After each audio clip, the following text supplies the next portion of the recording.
Welcome to the Counter Narrative Podcast, a show designed to change the way we talk and think about education. By sharing stories of successes and triumphs, we aim to challenge the dominant narrative that often negatively portrays our disenfranchised populations. I'm your host, Charles Williams, an urban educator for more than 15 years, a current school principal in Chicago, an educational consultant, an equity advocate, and the co-host of Inside the Principal's Office. Let's get started.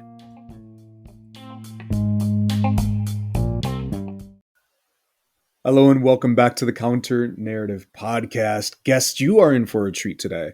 I was just chatting with our guest, and typically I have individuals on who I am sure you've been in connection with, because if you've connected with me, you've connected with them. We are in the same circles, as Matthew Joseph talks about, those power of connections. But we often talk about stepping outside of our comfort zones and connecting with individuals that we don't really know, people that we haven't connected with before. And today I have that specific guest. I have Cale Zuiker. I want to make sure. Normally I ask before we start. Did I say that right? That was correct. It rhymes with biker. That's what I tell kids all the time. It was correct. There we go. So Cale Zuiker is with us, and so we're going to launch in. So before I go any further, Cale, why don't you tell us just a little bit about who you are, what you do in education, maybe your journey, and the question that I love, maybe something interesting about yourself that not everybody knows.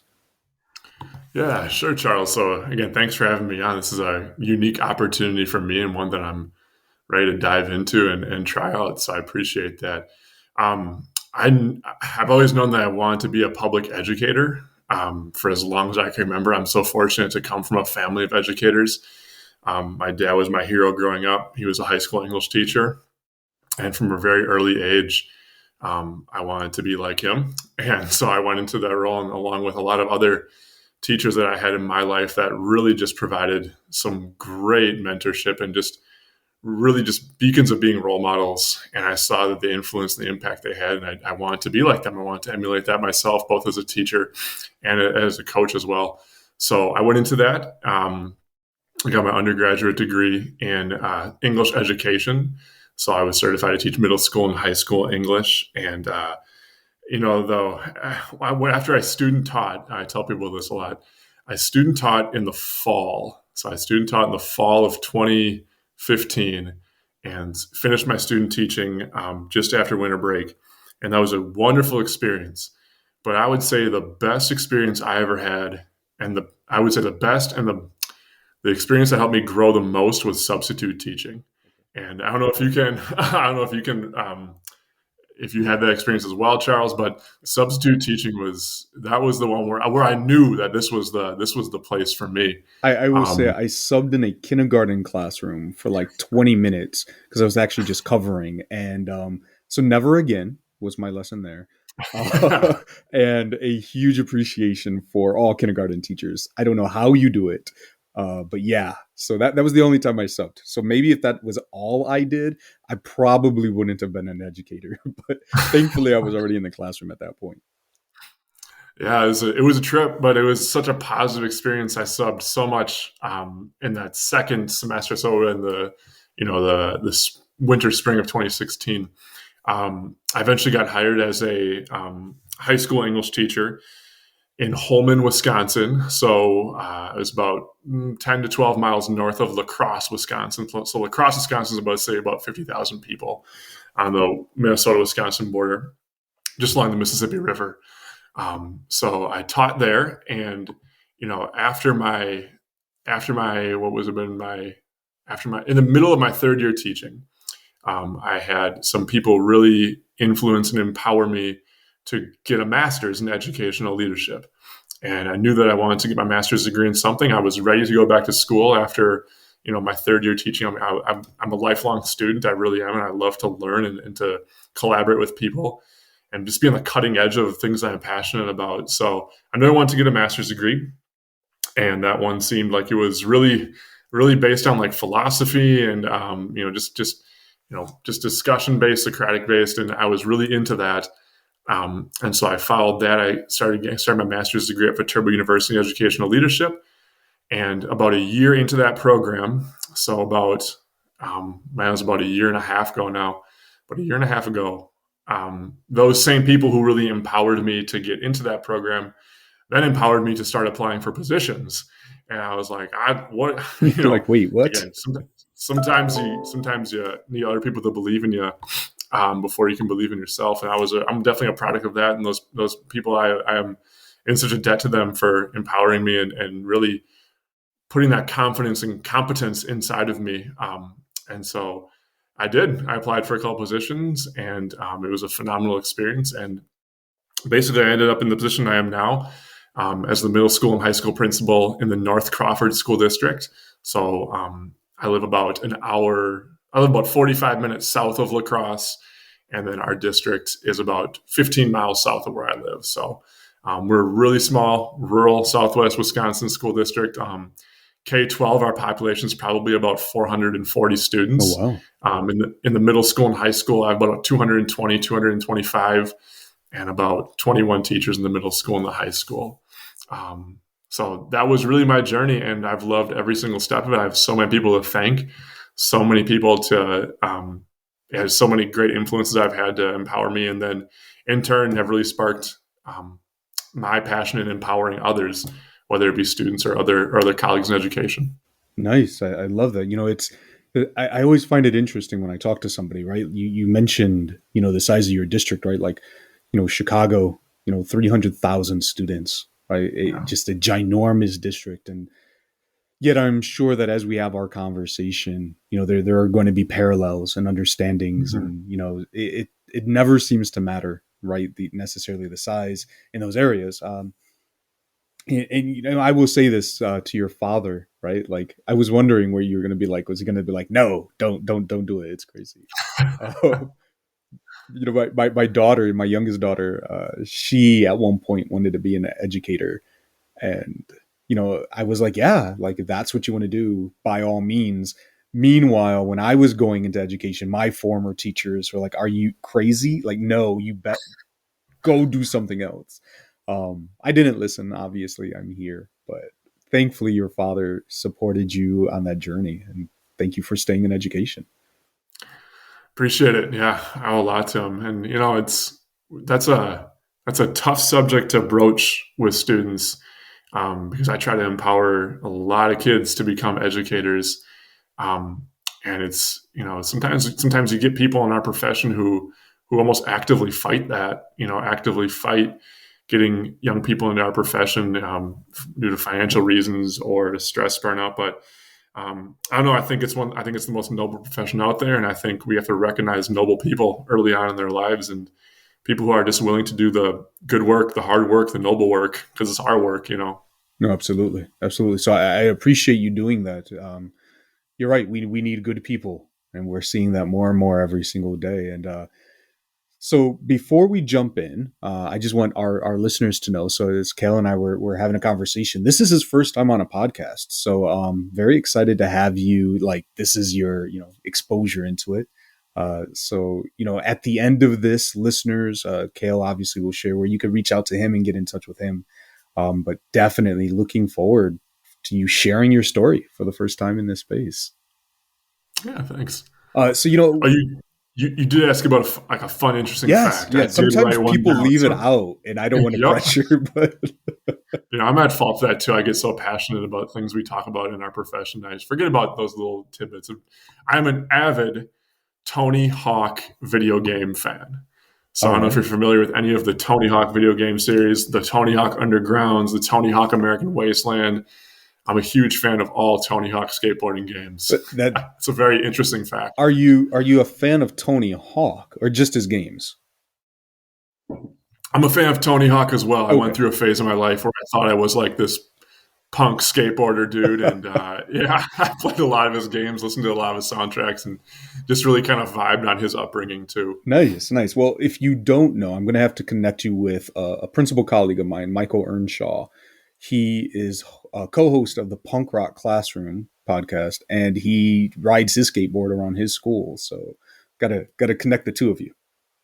Please do. I think I follow him on Twitter. I like some of his stuff, so Okay, I'd love to yeah, meet him in person. yeah. Mike's a great guy. So as I was looking through your Twitter as we were, preparing to connect here, I noticed that you mentioned that you are an advocate of equity, right? That is something that you stand for. And so I'm curious, right? The whole purpose of this podcast is to challenge those often negative dominant narratives. And so, in your experience in education, whether it's been in your own district, your school, whether it's been somewhere else, what is one of the ways that you've been empowered by, individuals doing exactly this work, challenging that narrative? That's a really good question, Charles. I think it just comes down to people's belief in others, and I'm a huge believer in breaking stereotypes.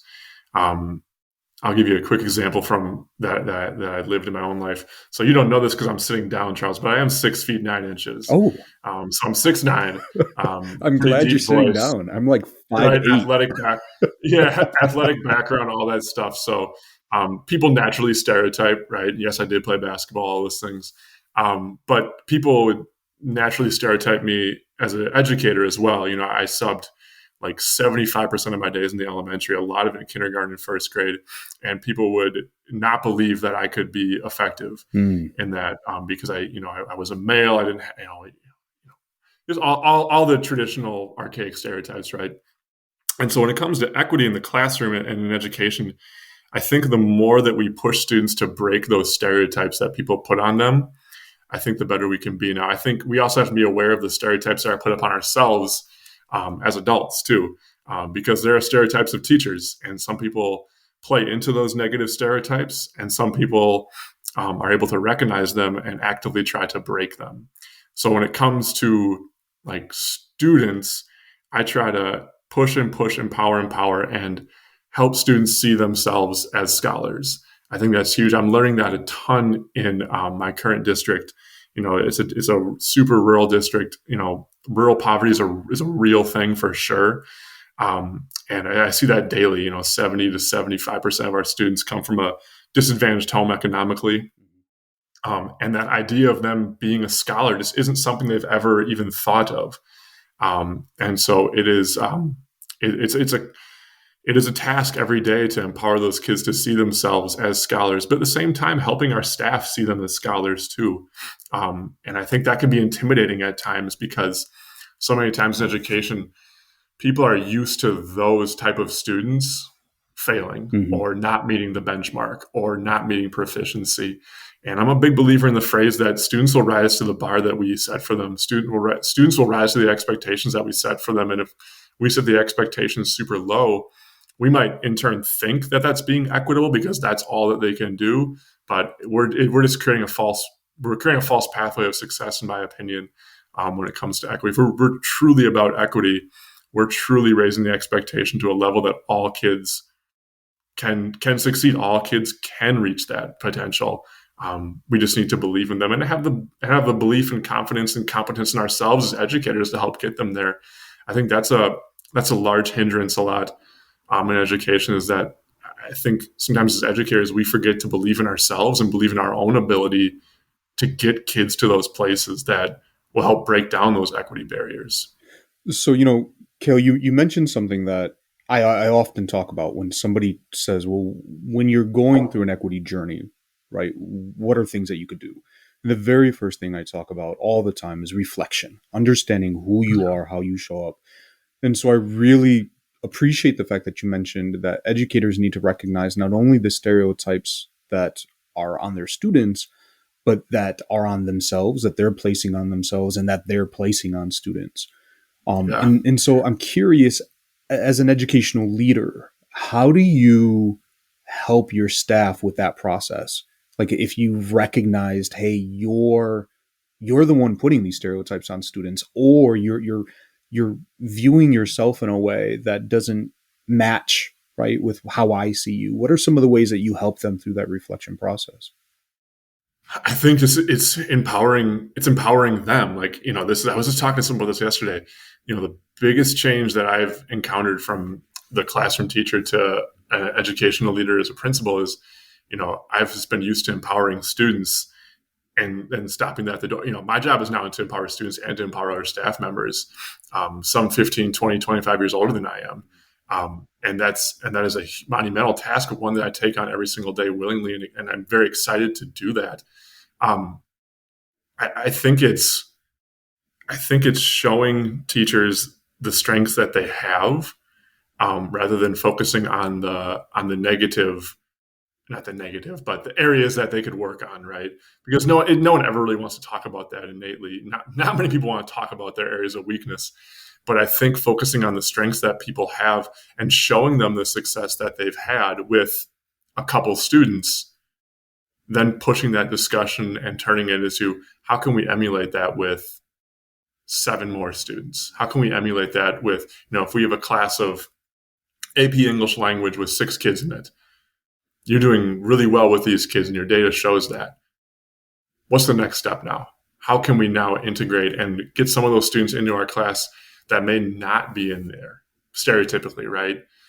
Because what that does, in my opinion, and again, the whole idea is equity here, that creates representation. That creates representation in your classes. And I'm sure Charles, working in the Chicago district, representation is everything when it comes to high achievement in academics or high achievement in anything. When kids see someone in their shoes that is succeeding at that level, that creates a world of opportunity. So Cale, earlier you mentioned that a lot of times as educators, we kind of reinforce, whether cognizantly or not. I was messing up that word there. Um, uh, but this idea of the stereotypes that are on students, right? And you mentioned, right, rural poverty. And I don't think that's something that a lot of people think about or talk about. I know, a while ago I interviewed a gentleman, Casey Jakubowski, and he was really the first person that I engaged in that conversation because he was bringing it up. And I said, what are you talking about? And, we had this whole conversation around it. And so as educators, what is one of the reasons you think that we oftentimes, whether we're intentional or not, right? We'll just use a different word, apply these stereotypes to our students and therefore influence the way that we see them. And as you mentioned, the goals and expectations we set for them. That's a great question too. Why do we? I'll go with my gut here, and this is not true for everybody. And I don't want to lay that blanket statement at all, but I think at times we're afraid to own things, especially in education, especially at this time. This is really all I know in education. I think we are afraid to own things though at times. I think we're afraid to take that stereotypical group of students and be the leader to help get them to the next level of success, right? Or help get them out of that cycle of the remedial class or whatever type of constraint is put on them, to keep them into that little cycle of regression.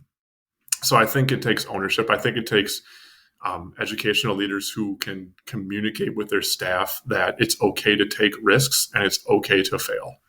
And I try to embody that every single day. I try to have those conversations. I try to communicate those things with staff members, and I try to model it a lot. I try to model failure. Actually, it's one of the things that I ask. That it's one of my big 3 that when I leave the building, I say to myself, did I model successful failure today?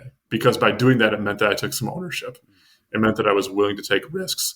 It meant I was willing to do the work, have the conversations, have the crucial moments that are really going to help take students to high levels of achievement or high levels of success or progress. Do you mind if I ask? Because I heard you, and maybe I misunderstood, but you said the big 3. And so I'm assuming you ask yourself 3 questions as a part of your reflection. So what are the other 2? Yeah. So the first one, I think it was the last one. I don't do them in any order. They usually come in a random variety of orders, but it usually comes down to, did I model integrity today when I leave the building? And there are days when I leave, I'm sure you do the same, Charles. There are days when you leave frustrated. There are days when you leave like, oh man, that was a tough one today. But I asked myself, did I model integrity? And, that looks like to me visibility. That looks to me like availability. That looks to me like doing the small things like picking up trash in the hallway. Did I model those things? Because when I stop modeling those things, then I know I'm at a place where I don't know if I can do this anymore. So that's my first question for reflection time: model integrity. We talked about how do I model? I call it productive struggle. Like, did I model productive struggle? Because in education, I call it the never-ending puzzle. We'll never ever fully finish the puzzle of education, right? But did we struggle productively through it today? Meaning, did we take steps that were beneficial? Did we learn things about ourselves that will help us move forward? Um, and then the last one kind of goes along the lines of integrity, but was I a role model today? Was I a role model for the people that I serve every single day, whether it be the students or the staff? Because if I'm not that positive, optimistic role model, who will be in the building? I've always kind of had that mindset as a student. I always kind of had that mindset as a teacher, as a coach, now as a principal. If not me, then who? If not me, then who's going to do this work? So maybe that comes off a little selfish or egotistical. It's not meant to. It just drives me. No, but you're right, and I like those three. And so listeners, if you're jotting your thoughts down, make sure you pause right now, go back, write them down again, in case you missed them. But I love those, and I'm a believer. I used to use a phrase like, if it's meant to be, then it begins with me, right? And it's absolutely not egotistical, but we, as the leaders of our building, understand that we have to set the tone within that school, right? And so it's not about being self-centered or egotistical, but if we're not doing what we ask for, then we can't expect it in others. So I absolutely understand where you're coming from. So, as we begin to wrap this up, this episode, and again, no pressure, but it'll be the first episode of the new season, season 6. So congratulations, Cale. No pressure, right? You didn't tell me that. But it also comes out, for most of us, the Friday that we're back from winter break. And so as educators are just kind of getting ready to get back into the swing of things for the second half of the school year, and they're listening to this and thinking about, maybe I was in that position. I held a stereotype, for my students or for myself, and because of that, it impacted the way I set expectations, either again for myself or for my students. What is something that educators can do right now? It's okay that we're halfway through the school year. What is something immediately after this episode they can begin doing in order to improve that, in order to shift that mindset of, holding those stereotypes in mind, and again, impacting the expectations that I have of whether that's themselves and or their students? Good question, Charles. I would say there's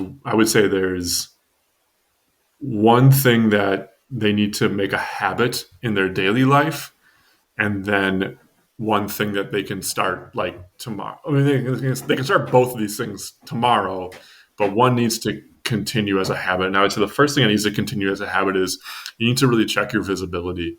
And whether you're a principal, and you can be visible as a principal or a classroom teacher. Speaking from experience as a classroom teacher, I spend a lot of my time, a lot of my prep periods in my colleagues' classrooms. And I didn't go in there with a paper and pen. I didn't go in and type notes, but I went in there to engage with their students and to do what they were doing. And that created so many modes of collegiality. It was just amazing, So as a teacher, that models to kids that you're collegial with your staff members, and then from colleague to colleague, it just strengthens a relationship like no other. And again, with some colleagues, you may have to ask them beforehand, "Hey, do you mind if I pop in today?" And just engage in the conversation, engage in the discussion. But there were a number of colleagues that I taught with in my old school that, we would just do that a lot. That was really beneficial. So I think but that's a daily habit you have to really commit to. You have to commit to that visibility. You have to commit. So as a principal, you have to commit to being in those places where kids see you every single day. So, I know a lot of people say it, and I live it. I greet every single student they walk in the door. Hmm. I used to do it outside. Now it's getting a little colder in Wisconsin, so I'm on the inside now as they walk in. But I do it every single day, and 80% of our kids bus in, so I see almost every single kid when they walk in the door. And it's a first name basis. It's a good morning. It's a hey, how's it going? It's a stopping a few kids, asking about things. Um, and that takes no more than 20 minutes of my day, right? Um, get into classrooms, make that schedule that as a priority in your day. I'm a big believer in the phrase schedule your priorities, don't prioritize your schedule. So scheduling that visibility time is huge. So that's something that you have to kind of do as a daily habit and commit to that. I would say in making that positive change or starting something, I would say, I determine a central issue, and it can be very vague. It can be very broad. But once you determine that central issue, that determine how you want to measure the effectiveness of it. How do you want to measure the improvement? It may be a numerical score. Great. Start there. That's totally fine. Start there, start somewhere. But whatever you determine as an issue, you have to determine a way to measure it and measure for progress. And then when you do that, just know that you're gonna get some criticism. You're gonna get some cynicism. I remember last year was my last year as a classroom teacher, and I started a kind of a ninth grade mentorship group in my high school. I always taught ninth graders, a lot of them, and I was just noticing that we had a lot of ninth graders that were just missing the mark, and obviously COVID was probably a reason for that. But not even just missing the mark academically, just missing the mark on studentship, like being punctual and, engaging in conversations with each other. And they were just missing the mark on it. And so I started a group of teacher mentorships, and it started out small and it grew a little bit. But throughout that, there was cynicism by my colleagues. There was criticism, and you just have to be willing to accept that and stay on the course and know that you're doing the right thing. And then, to get people on board, it comes down to nothing more than building relationships and showing your authenticity and your genuine qualities. Making sure that people know that you're doing it for the right reasons and not for self-gain. At the same time, knowing that people will always think you're doing it for self-gain. And you just have to be able to look past those people because they may come around at some point and they may not. And that's just reality. So that's probably a long-winded answer to your question, Charles. And I might get off topic. I apologize. No worries at all. I know at least I gained something from that. This idea of scheduling that visibility. You're right. Oftentimes it's difficult, and you look up, and before you know it, your day is over. I have a good friend, colleague, Michael McWilliams out of Texas, who does the same exact thing. He puts in his calendar and he highlights things, right? So at a quick glance, you could see, for example, let's just say visibility is blue. Wait, where's my blue? Right? I don't have enough blue. So you're always being mindful, because that's the only way you're going to be impactful and effective is if you're intentional about doing those things. And so I appreciate it. Exactly. I appreciate your affirmation. Thanks. No problem. So Cale, it's already been almost a half an hour, right? Time Wow. flies. Yeah, it goes by quickly. So as we begin wrapping up here, I'm sure that listeners are like, man, why is Cale waiting so long to get on podcasts? I want to connect with him. I love the things he is saying. What are some of the places where they can connect with you and find you, whether it's on social media or in other spaces? Sure. So, I'm on Twitter. My Twitter handle is at Cale Zuiker, capital C for Cale, capital Z for Zuiker. I have not tweeted a lot recently. You're kind of making me, it's making me reflect on that a little bit. I journal a lot, Charles. I do a lot of journaling, and a lot of those journals turn into tweets. And I feel fulfilled when I'm doing that, because I get involved in those conversations. So I need to get back on that. Thank you. No. But to be honest, I've kind of translated that into YouTube as well. So you can also find me on YouTube. My channel is Principal Zuiker. And on my YouTube channel, I usually send out a daily video at the end of our school day. And I send it to all our 6th through 12th graders, our middle school and high schoolers, and then our staff as well. But then I put it on my YouTube channel and send the YouTube link. I do it that way. And it's basically a quote that I've journaled at some point in my life, and I put it right on a PowerPoint slide, and I just talk about it for 3 to 5 minutes, and that's it. and I get some students and staff who view it and they really enjoy that. Some maybe get the email and look past it. That's totally fine. Understand may not be the time. It's totally fine. But people can find me there on YouTube as well. I have a pretty large channel, probably about 60, 70 videos now in there. So Nice. All right. I'm going to have to definitely check it out. I always laugh when one of my students are like, Mr. Williams, I saw your YouTube. I was like, that's the school's YouTube, but thanks. I'm not a YouTube star, but I appreciate the energy. And so, Cale, I mean, keep it up. If that YouTube and journaling is your way of reflecting and putting out in the world, then by all means, that's your thing, right? We all have our own avenues and mediums that we release into the world, into the ether. So never feel compelled to tweet just because that's when you get some weird things out there. So I appreciate that advice. Yeah. well, Kale, it has been a pleasure connecting with you. I appreciate you coming on the show. I appreciate you diving into the world of education, being influenced by all of those and continuing that on, right, and becoming a leader. We need individuals such as yourself. So I just want to say thank you, thank you, thank you. I appreciate that, Charles. Thank you for having me on. I always love, these conversations are what drive me. So I appreciate it. Not a problem. I look forward to connecting with you, sir.